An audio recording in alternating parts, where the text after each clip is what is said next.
Hey friends, we moved to this house a few months ago and it came with this pole in between our two double car garage, and it has this ugly padding on it so that if you hit your doors on the pole, you won't dent your doors. Now I think it's super ugly. I think it could be prettier. So I went to Dollar Tree. I got 3 pool noodles, some Dollar Tree duct tape, and Dollar Tree scissors. Let's go.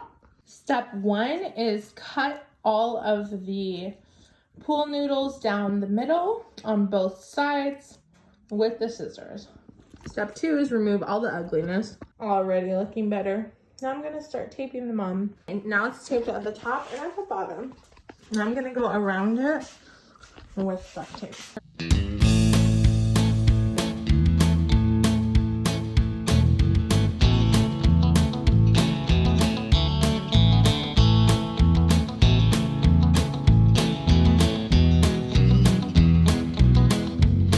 All done. Thanks for watching. Bye. It works.